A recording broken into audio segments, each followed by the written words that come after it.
Well, hello everybody, and welcome to the channel. Leo here, and as usual, we have a very unusual story for you guys.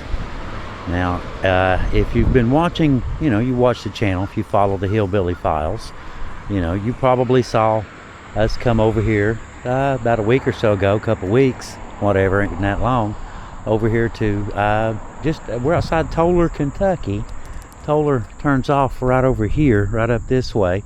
This is the old Magic Mart building. It's ARH has a facility in here now that is, I believe, mostly storage, that sort of thing. Graveyard up here, we found something very interesting, something very unusual, a little bit macabre and slightly on the ghoulish side. But anyway, I just thought I would, before we head up, just kind of, I don't know, suppose set the stage, so to speak, where we are and all that good stuff. And, that we're following up right there by the car that goes back up into the hills. And I came over here, like I said, looking for this old graveyard. We had heard, I even said in the video, we'd heard tale of an old graveyard that was here and some strange stories, and came out to look and documented the video, showed you guys, showed you around all this kind of stuff. And I'll be right back in a second. I'll see you guys up there. Okay, now I'm up here on the hill now, and some of you may remember this building right here. I posted a picture of this on Facebook. It says, "Keep door closed or the ghost will get out, and it will take over your mind, body, and soul of whoever opens this door." The vault was already opened, by the way, and it is empty. There's nothing in here, but I did want to point out something right up top. You see that? That 1937 W. Scott Witt, Paul V. Price, right? Just remember that bottom name, Paul V. Price. Now, we aren't actually here for this right here, for the old mausoleum. What we're here for, let me go around this one.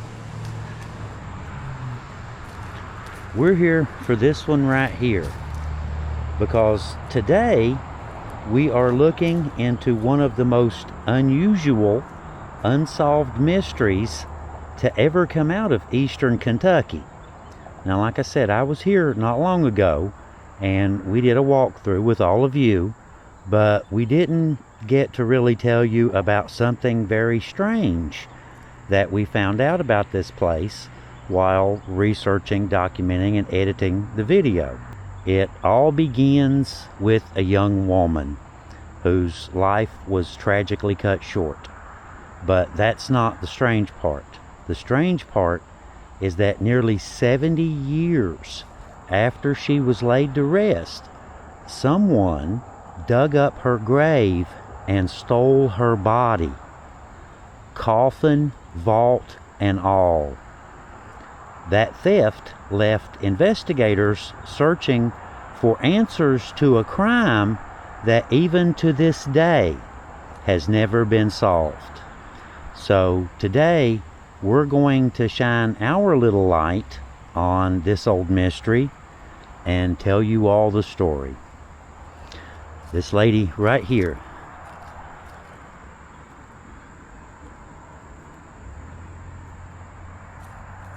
Winnie Bernice Witt Price, was born on November 19th back in 1913.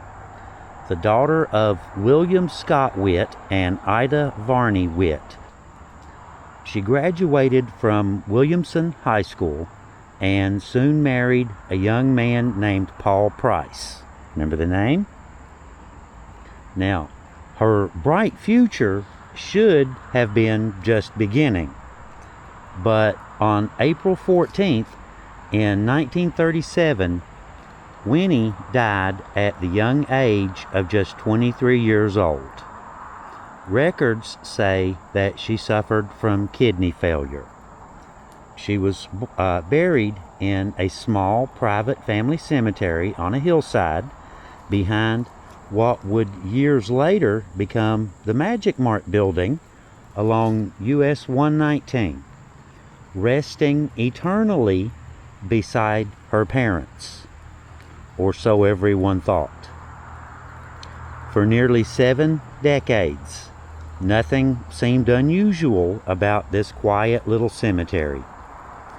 Then, in September of 2006, a shocking discovery was made. Along Kentucky Highway 199, better known to locals as Dinky Road, near Kemper, Kentucky, someone found a coffin and a burial vault containing the remains of an unknown woman.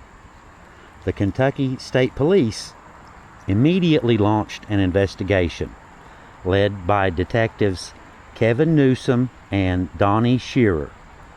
At first, no one knew who the woman was or even where she had came from.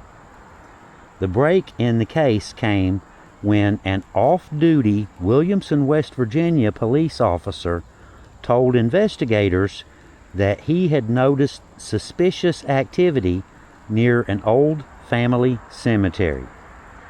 Detectives searched the area and found a disturbing sight, a grave that had recently been opened.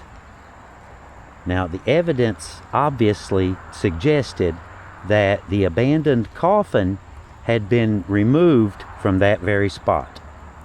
Investigators soon determined that the remains were in fact those of Winnie Bernice Witt Price.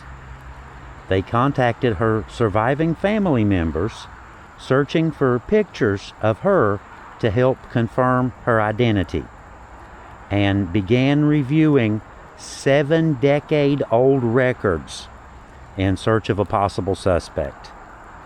Physical evidence collected from the coffin, the abandoned site, and the original grave included fingerprints, possible DNA, and even a surveillance video.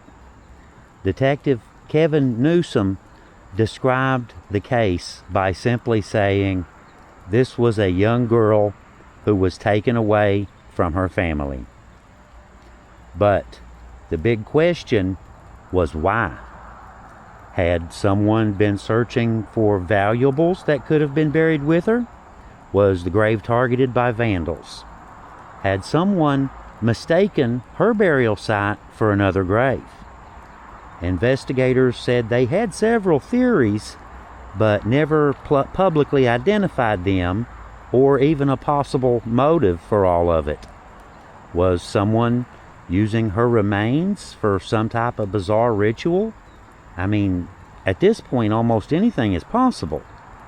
And if it was the case, why abandon the coffin and her remains along a roadside instead of somewhere else better hidden? Despite collecting all of the evidence and pleading with the public for help, no arrest was ever announced, and no one has ever been publicly identified as the person responsible for digging up Winnie's grave. As far as we know, 20 years later, the mystery still remains unsolved. Today, Winnie Bernice Witt Price should be remembered for the life that she lived and the legacy that she left behind, not for the mystery that haunted her after her death. She was the daughter of William Scott Witt and Ida Varney Witt, a Williamson High School graduate, a young wife to Paul Price, and a woman whose life ended far too soon at just 23 years old. But decades after her burial, someone returned to her grave for reasons that are still unknown today.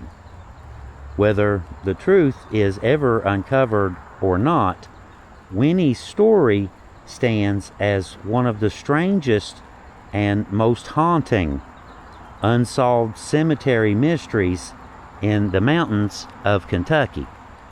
Now, the strange thing about it, to me, when you bury someone, when you bury a family member, when someone passes away, and you put them where you want them to be, where they wanted to be, you have certain expectations.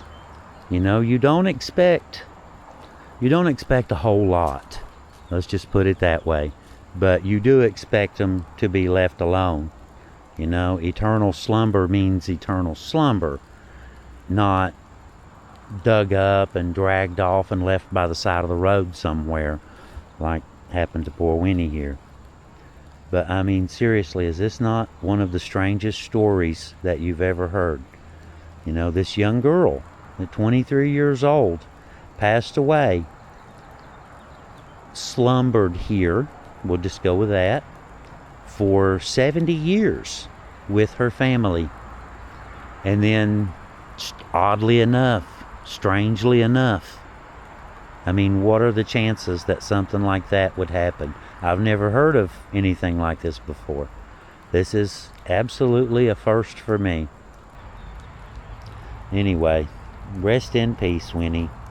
Hopefully nothing else will ever happen, and you and your family can rest peacefully forever. See you guys later. Hillbillies out.